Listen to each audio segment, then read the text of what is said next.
Asia के सबसे सफल देशों में एक उभर के सामने आया है।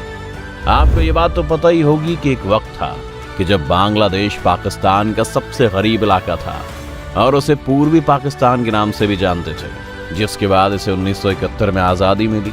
लेकिन उसके बाद भी बांग्लादेश भीषण गरीबी में रहा। Welcome back to father reaction. उम्मीद है कि आप सब ठीक होंगे और आज हम रिएक्शन देंगे बांग्लादेश के रिलेटेड एक वीडियो है। ये एक इंडियन मीडिया, एक इंडियन यूट्यूबर की वीडियो है। इसके ऊपर हम रिएक्शन देंगे आपके साथ। इंडियन मीडिया ये कह रहा है कि छोटा सा बांग्लादेश गरीब मुल्क आज भारत को या हिंदुस्तान को टक्कर दे रहा है, टक्कर के आ गया है और बांग्लादेश जो है ना भारत से आगे या हिंदुस्तान से आगे चला गया है। आज हम देखेंगे कि भारत या इंडियन मीडिया बांग्लादेश को इतना बुरा क्यों समझ रहा है, बांग्लादेश ने ऐसा क्या किया है, और देखेंगे कि इंडिया इतनी बुरा है क्यों अपने दिल में बांग्लादेश के रिलेटेड रखता है। आइए स्टार्ट करते हैं। 1971 में पाकिस्तान से आजादी की लड़ाई के बाद बांग्लादेश ने कई त्रासदियों को झेला, जिसमें भयावह गरीबी, प्राकृतिक आपदा और अब दुनिया के सबसे बड़े इमिग्रेंट संकट से बांग्लादेश जूझ रहा है। इस समय करीब 7,50,000 रोहिंग्या मुसलमान पड़ोसी देश म्यांमार से अपना घर बार छोड़कर बांग्लादेश में आ गए हैं। ऐसा इसलिए हो रहा है क्योंकि बांग्लादेश आज भी अपने खुले हुए बॉर्डर की समस्या को सुलझा नहीं पा रहा है। इसलिए एक दिन ऐसा देखने को मिलता है कि बांग्लादेश के लोग भारत में भी बिना किसी परमिशन के चले आते हैं। मगर इतना कुछ होने के बावजूद भी बांग्लादेश ने पिछले कुछ सालों में ऐसा कुछ कर दिखाया है जिसकी कल्पना भी नहीं की जा सकती है। क्योंकि बांग्लादेश इस समय अपनी आर्थिक सफलता यानी इकोनॉमिकल सक्सेस की नई इबादत लिख रहा है। सबसे ज्यादा ध्यान देने वाली बात यह है कि मैन्युफैक्चरिंग सेक्टर में बांग्लादेश बहुत तेजी से आगे बढ़ रहा है। यहाँ पर आपको एक बहुत ज्यादा इंटरेस्टिंग फैक्ट बता दें कि कपड़ा उद्योग यानी टेक्सटाइल इंडस्ट्री में बांग्लादेश चीन के बाद दूसरे नंबर पर आता है। इसी वजह से पिछले एक दशक में बांग्लादेश की इकोनॉमी ने औसतन 6% के एनुअल ग्रोथ से आगे बढ़ने का नया टारगेट हासिल किया था और 2018 आते आते ये डेवलपमेंट रेट 7.86% तक पहुंच गई थी। अगर शुरुआत से देखें तो बांग्लादेश के 1971 में बनने के 3 साल बाद यानी कि साल 1974 में वहां भयंकर अकाल पड़ गया था।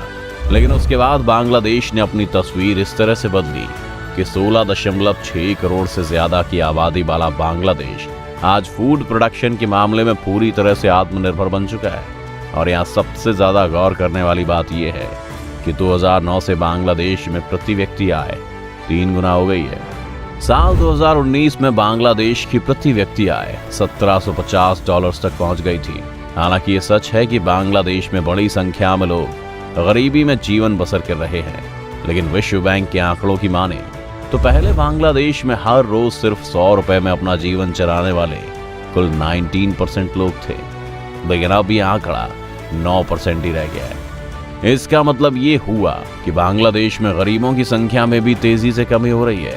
अगर बात वहां की सरकार की करें तो शेख हसीना 3 बार से लगातार बांग्लादेश की प्रधानमंत्री बनी हुई हैं और लोगों का ये कहना है कि इस समय बांग्लादेश को शेख हसीना से बेहतर प्रधानमंत्री नहीं मिल सकता है। क्योंकि एक तरह से देखें तो पिछले एक दशक से यानी शेख हसीना की सरकार में ही बांग्लादेश एशिया के सबसे सफल देशों में एक उभर के सामने आया है। आपको ये बात तो पता ही होगी कि एक वक्त था कि जब बांग्लादेश पाकिस्तान का सबसे गरीब इलाका था और उसे पूर्वी पाकिस्तान के नाम से भी जानते थे, जिसके बाद इसे 1971 में आजादी मिली। लेकिन उसके बाद भी बांग्लादेश भीषण गरीबी में रहा। लेकिन 2006 के बाद से बांग्लादेश की तस्वीर से धूल छटने लगी और तरक्की की रेस में ये देश पाकिस्तान से भी आगे निकल गया। आइए बात करते हैं भारत, बांग्लादेश और पाकिस्तान की जीडीपी की। विश्व बैंक के आंकड़ों की माने तो साल 1971 में भारत की जीडीपी 67.35 अरब डॉलर थी। ये वही समय था जब भारत ने बांग्लादेश को पाकिस्तान से आजाद कराया था। उस समय बांग्लादेश की जीडीपी महज 8.75 करोड़ डॉलर थी, जबकि उस समय पाकिस्तान की जीडीपी 10.6 अरब डॉलर थी। अब साल 2020 के आंकड़ों की बात करें तो भारत की जीडीपी 2,620 अरब डॉलर है, जो 1971 के मुकाबले 38 गुना ज्यादा है। इस लिहाज से भारत की जीडीपी में 49 सालों में 7.7% की एवरेज रेट से ग्रोथ हुई है। वहीं बांग्लादेश की जीडीपी इस समय 324 अरब डॉलर है, जिसका मतलब है कि बांग्लादेश ने 7.71% की एवरेज ग्रोथ रेट से अपनी जीडीपी को बढ़ाया है। 1971 के मुकाबले बांग्लादेश की जीडीपी में 38.1 गुना ज्यादा बढ़ोतरी हुई है। इस तरह से टोटल ग्रोथ और एवरेज ग्रोथ दोनों में ही बांग्लादेश भारत से आगे है।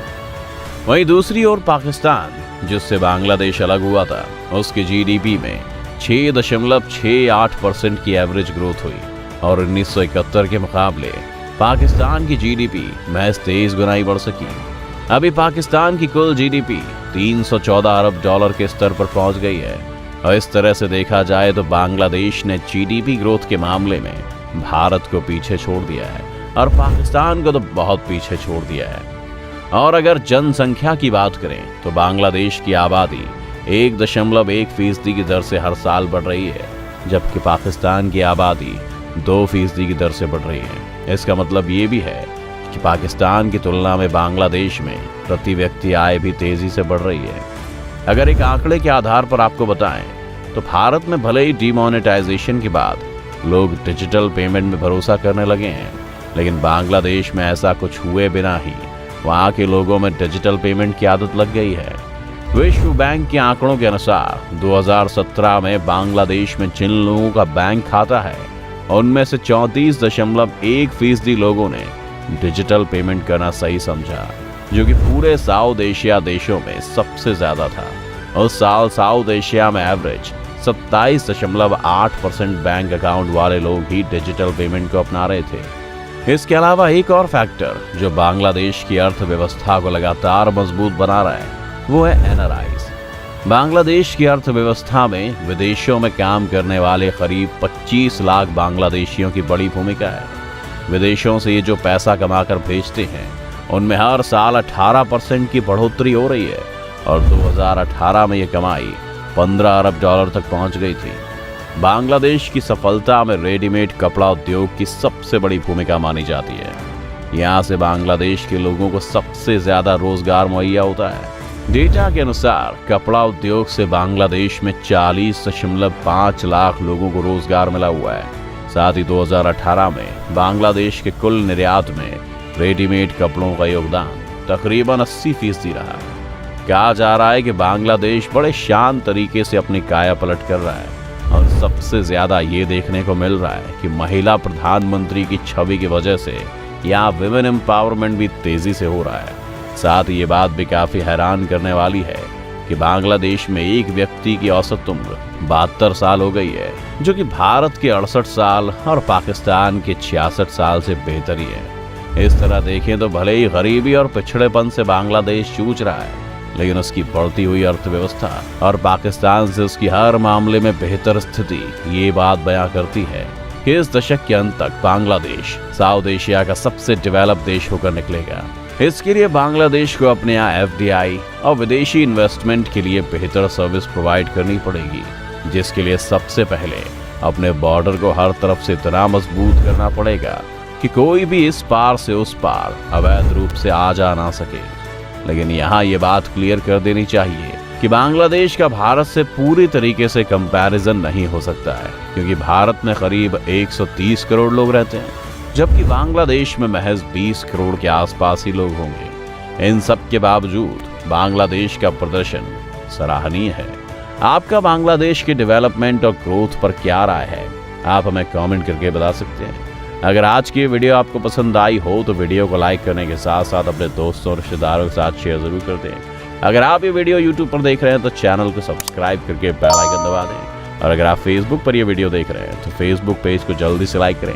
फिलहाल के लिए इतना ही, अभी के लिए दीजिए हमें इजाजत। आपसे मुलाकात होगी अगली वीडियो में। शुक्रिया। सो उम्मीद है कि आप लोगों ने वीडियो देखी, आपको पता चल गया कि बांग्लादेश के रिलेटेड इंडियन मीडिया क्या सोचता है। इंडियन मीडिया ये कह रहा था कि बांग्लादेश जो अभी बका बांग्लादेश है वो 1971 से पहले पाकिस्तान के करीब तरीन इलाका था, जहां पे पानी और बहुत सारी ग़िज़ाई किल्लत का सामना था, और पाकिस्तान का जो ये हिस्सा था वो काफी गरीब था। लोगों के पास खाने पीने को चीजें नहीं थी, और वो आज वो बांग्लादेश बनने के बाद आज तकरीबन वो इंडिया से भी आगे गया है। पाकिस्तान से तो बहुत आगे है, बट वो इंडिया को भी पीछे छोड़ गया है। आपको बताया कि प्राइम मिनिस्टर शेख हसीना 3 दफा बांग्लादेश की प्राइम मिनिस्टर बनी और उन्होंने अपनी कंट्री कंट्री की तकदीर को आगे से आगे लेके गई है। अगर कोई प्राइम मिनिस्टर इतने अच्छे तरीके से काम करता है तो लोग उसको हमेशा के लिए अपनी कंट्री के लिए सपोर्ट करते हैं कि यार हमारी कंट्री में यही है और इन्होंने हमारी कंट्री को आगे लेके जाना है। अगर कोई गरीब कंट्री इतने काम के बाद इतने आगे लेवल पे जा रही है और इतना एक्सपोर्ट कर रही है, सो उसकी वजह ही प्राइम मिनिस्टर शेख हसीना है, क्योंकि उन्होंने टैक्स वगैरह माफ किए, ड्यूटीज कम की, जिसकी वजह से बांग्लादेश साउथ एशिया में सबसे ज्यादा एक्सपोर्ट करने वाला कंट्री बना है गारमेंट के रिलेटेड। वैसे तो चाइना भी आगे है बट बांग्लादेश गारमेंट के रिलेटेड काफी आगे।